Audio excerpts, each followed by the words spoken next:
In 21st century, artificial intelligence is taking on the world. Neural network is an essential tools to have an artificial intelligence toolkit.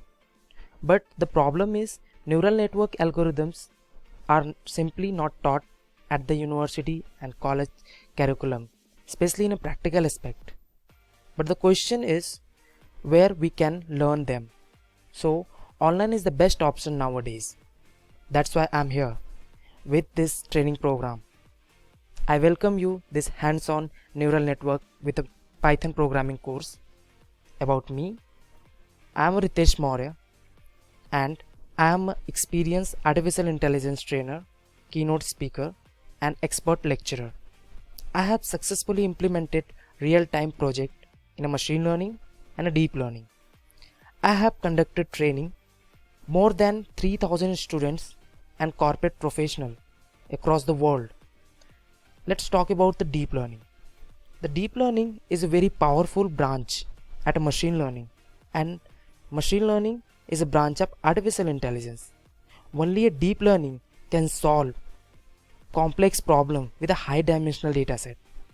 When we're talking about a neural network are a computing system with inspired by biological neuron that constitute human brain, and neural network is a hot technology to solve many domain area like character recognition, human face recognition, speech recognition, Google Translator, solving healthcare problem.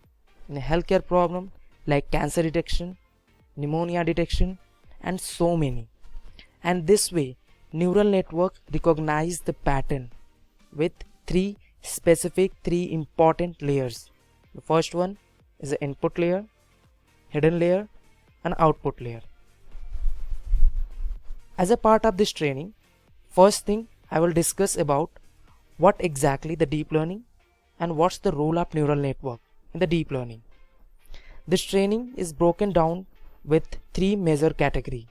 The very first one is artificial neural network, second one is convolution neural network, and the third one is a recurrent neural network with three capstone project.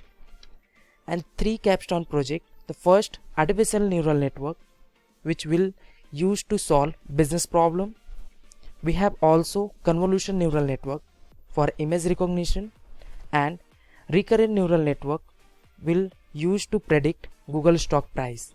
That would be completely practical based training. Let's get started.